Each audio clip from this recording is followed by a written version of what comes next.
Hello বন্ধুরা, তোমরা সবাই কেমন আছো? আশা করি সবাই ভালো আছো। মোহন সিম্পল ব্লগ ইউটিউব চ্যানেলে সবাইকে স্বাগত। আজকে তোমাদের সঙ্গে আরো একটি ভিডিও নিয়ে হাজির হলাম।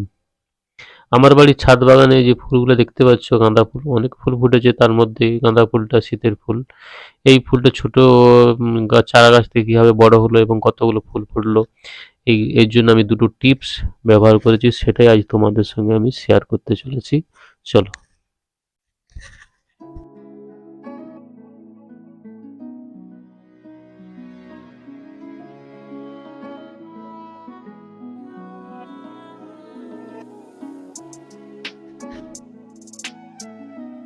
বন্ধুরা, দেখতেই পাচ্ছ, এই যে আমি মাটি নিয়েছি, তার মধ্যে বেলে মাটি নিয়েছি 60 ভাগ আর গোবর সার নিয়েছি 40 ভাগ।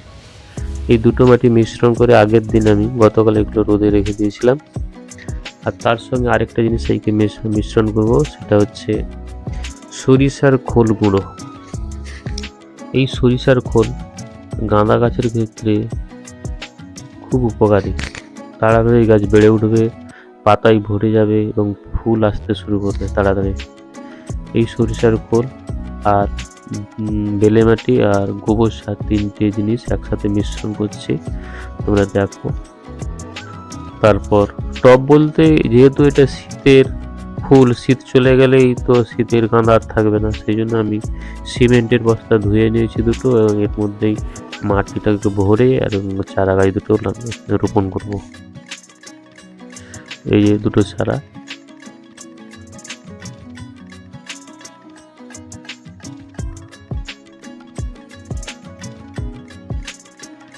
বস্তার মধ্যে আগে মাটিগুলো ভরে নিই, দুটো বস্তার মধ্যে সিমেন্টের ব্যাগ এগুলো।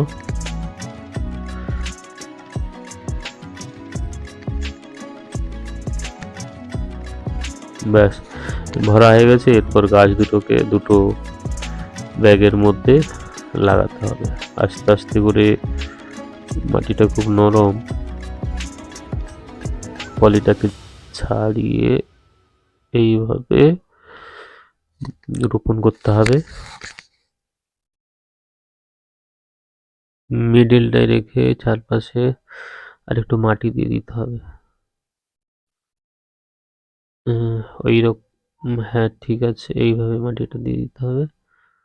বন্ধুরা দেখো, আচ্ছা, পরের গাছটাও ঠিক আগেরটার মতোই রোপণটা করতে হবে। রোপণ দেওয়ার পর একটু জল দিতে হবে। ঠিক আছে, এই এইখানটা বস করে দিয়ে আর একটু মাটি দিতে হবে। হ্যাঁ, এইভাবে মাটিটা দিয়ে দেওয়ার পর জল দিতে হবে। জল দেওয়ার পর দিন চারেক ছায়ার মধ্যে রাখতে হবে, কারণ যে কোনো গাছ এক জায়গা থেকে আরেক জায়গাতে ট্রান্সফার করলেই তাকে তার সেই শিকড়গুলো যাতে ঠিকঠাক ধরে যায়, তার জন্য ঠিকঠাক জায়গায় রাখতে হবে। রৌদ্র পেলে গাছগুলো শুকিয়ে যেতে পারে। এরপর আমি মাঝে মাঝেই সপ্তাহে একদিন করে সরিষা খোল ভেজানো জল দিতে থাকবো।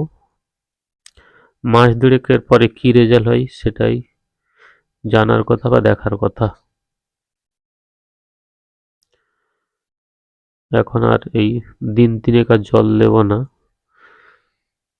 মাটি দেখে জল দিতে হবে, কারণ শিকড়গুলো খুব নরম।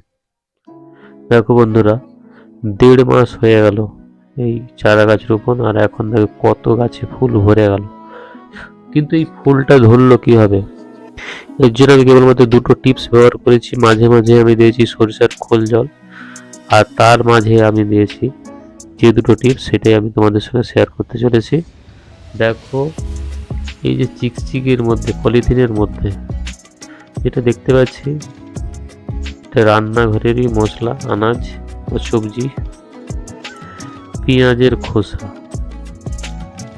যেগুলো আমরা ফেলে দিই পেঁয়াজ খাওয়ার পর, সেই খোসাগুলো আমি একটা প্লাস্টিকের বোতলের, আধখানা বোতলের মধ্যে রেখে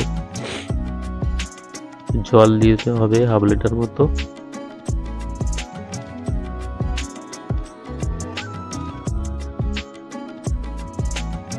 এর মধ্যে একটু জল দিয়ে দিই। তারপর এটিকে দিন চারেক 4-5 দিন এরকম ঢেকে রেখে দিতে হবে। ঢেকে রেখে দেওয়ার পর তারপর দেখবো ওই জলটা কালার চেঞ্জ হয়ে যাবে। দেখো বন্ধুরা, 4 দিন পর সেই পেঁয়াজ খোসা ভেজানো জল একদম লিকার, চায়ের লিকারের মতো কালার চলে আসছে। এটাতে কিন্তু সরাসরি গাছে দিলে গাছের ক্ষতি হবে, সেই জন্য প্রথমে আমি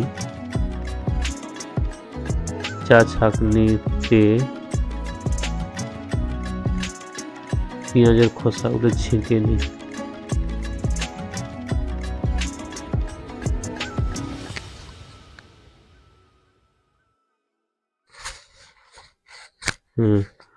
ছাঁকা হয়ে গেছে। এই তরল সারটাকে যদি আমি সরাসরি গাছে দিই তাহলে গাছের ক্ষতি হবে, গাছ এত তেজ নিতে পারবে না। সেই জন্য এটি হলো আমার প্রথম স্টেপ। আর দ্বিতীয়টি হচ্ছে এর সঙ্গে আমি এই যে দেখো আমার হাতে চামচ আছে, দেখা যায় এটা হলো 10-26, এই 10-26 ভর্তি ভর্তি চামচ 2 চামচ দিলেই হবে।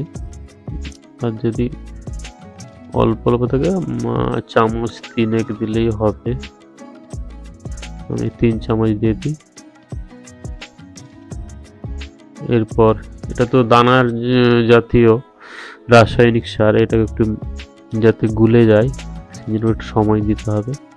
তারপরে আমি সেই পেঁয়াজের খোসা ভেজানো জলটার মধ্যে ঢেলে দিলাম।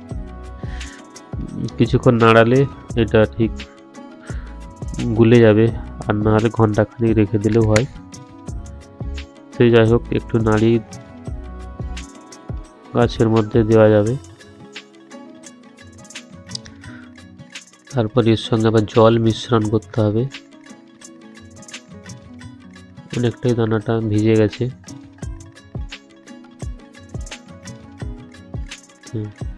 এরপর এই মগ একটা আছে প্লাস্টিকের, এতে হাফ নিলাম আর তার সঙ্গে 1 লিটার মতো জল নিলাম এবং এটিকে এবারে গাছের গোড়ায় দেওয়া যাবে। এটাই আমি কয়েকদিন আগেও দিয়েছি, সপ্তাহখানেক আগে। এত গাছে ফুল এসেছে এই জন্য। তাহলে বন্ধুরা, ভিডিওটা আজকে এই পর্যন্তই। ভিডিওটা যদি ভালো লাগে লাইক, শেয়ার, কমেন্ট এবং সাবস্ক্রাইব করো, আর বন্ধুদের শেয়ার করে দিও। সবাই ভালো থাকে, সুস্থ থাকো। দেখা হবে আবার অন্য কোনো ব্লগে।